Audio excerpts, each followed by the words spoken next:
درود بر تو، من سرهنگم و خیلی خوش اومدی به یه قسمت دیگه از ریاکت ارزشی سوز. امیدوارم هر جای دنیا که هستی شاد و خوش و خرم باشی. دوباره قرار شیرجه بزنیم وسط اکسپلور، جایی که پر از بسیجی‌های چرک و فاتیکاماندوهای سگ سیبیل و ارزشی‌های گونی برنج به کون هستش. ببخشید به کول هستش.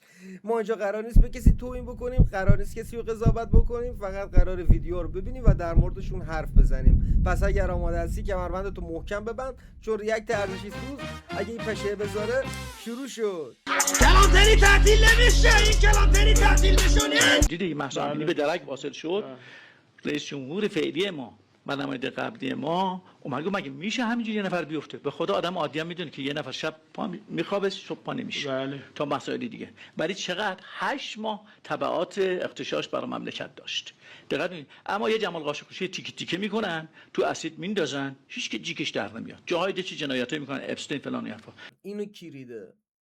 احمد آریایی نژاد، اونی که به درک واصل شد، رهبر جنایتکار و همپیاله‌های خودت بودن. روح مهسا امینی شاد، خدا رو شکر که بعد از کشتنش روی آرامش رو شما ندیدید. همین که بعد از چند سال اسمش یادتونه، یعنی مسیرش درست بوده. همین که نمیتونید حجاب رو به قبل از کشته شدن مهسا امینی برگردونید، براتون کافیه. وضعیت جوریه که حجاب مهسا براتون آرزو شده. چقدر اعتراضات و فریاد مردم روی روان شما تأثیر داشته، چقدر بدبخت و حقیر هستید که با اعتراض مردم ملتهب میشید. اگه کمی مردم رو دوست داشتید، انسان بودید، ما الان بهترین کشور دنیا بودیم. اما حیف که به دست شما داره ایران اداره میشه. من متاسفم برای شهروندان ملایر که این حیوان شده نماینده شون. یعنی خاص تمام مردم ایران باید محاکمه و مجازات این حیوان باشه. اینایی که عکس پروفایل ندارید، تحت تعقیبید، FBI دنبالتونه، میگی نه؟ کامنت ها رو نگاه کن. اتفاقا من از تمام کسایی که فعالیت سیاسی میکنن یا زیر پستای سیاسی کامنت میذارن، لایک میکنن، یا اصلا بچه‌ای که سیاسی دارن کار میکنن رو فالو دارم، من ازتون خواهش میکنم دوستان عزیز یه پیج فیک درست بکنید و با اون فعالیت بکنید. حالا کامنت میخواید بذارید، میخواید لایک بکنید، میخواید پیج بچه ها رو فالو داشته باشید، سلامتی خودتون رو در هر صورتی حفظ بکنید. وقتی که پیج فیک داشته باشید هیچ کس نمیتونه شما رو پیدا بکنه، چون اینستاگرام اطلاعات نمیده به کسی، چون حریم شخصی شما هستش. ویدیوی توهین احمد آریایی نژاد به مردم ایران و جاویدنام مهسا امینی رو شنیدید. حالا ویدیوی معذرت خواهیش رو هم گوش بکنیم و ببینیم که به هر حال رسالت رسانه‌ای ما حفظ بشه. به نام خدا. بنده در مناظره‌ای که چند وقت پیش در تلویزیون همشهری داشتم در نقد صحبت‌ها و عملکرد نماینده سابق و رئیس جمهور فعلی ناخودآگاه لفظ نامناسبی برای مرحوم مهسا امینی به کار بردم. از همینجا از خانواده محترم ایشون و منتقدین دلسوز عذرخواهی میکنم. پوزش بنده رو پذیرا باشید. خدا. خیر، ما نمیبخشیم نه فراموش میکنیم. یک انسان عادی وقتی میخواد یه حرفی بزنه، اول زبونش چند دور دهنش میچرخونه که ببینه این مناسب این جمع هست بزنه یا نه. چه برسه به یه انسانی که به اصطلاح تحصیل کرده است، آگاه و عاقل و بالغ هستش، تایید صلاحیت شده که نمایندگی 300,000 نفر رو تو مجلس بکنه. حرفی که در ناخودآگاه خودتون میزنید با هیچ عذری قابل بخشش نیست.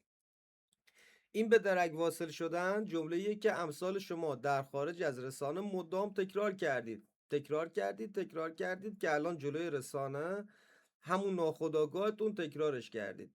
پس عذرخواهی نکن داخل فضای مجازی، برو داخل همون رسانه‌ای که توی صدا و سیما بوده، این حرف رو زدی، این غلط رو کردی، همونجا هم بزن.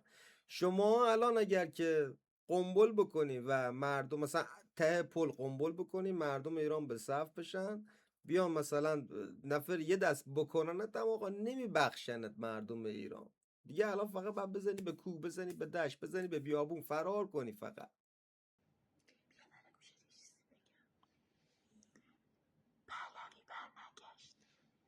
همه برگشتن اما بیا سیغه یارو ببین، واسه ما شروع کردن کری خوندن. بابا بیا برو داخل خونت ظرف تو به شوراش رشته تو درست کن. من که میدونم خدا برای خلق پهلوی و طرفداراش گل کم آورد از پهن استفاده کرده، ولی نمیتونم ثابتش کنم. معلوم از آخرین کسی که سیغش بودی دلخوری، یا مثلا باید بدرفتاری کرده یا با زبون عربی باید صحبت کرده متوجه نشدی. همون قدری که شما ارزشی ها از دادن به عربا لذت میبرید، ما هم عاشق خاندان پهلوی هستیم. شما همونایی هستید که داخل 40 رفتید به عربا دادید، آخرش هم کتکتون زدن. یعنی ببخشید معذرت میخوام، جند و کتک خورده اید.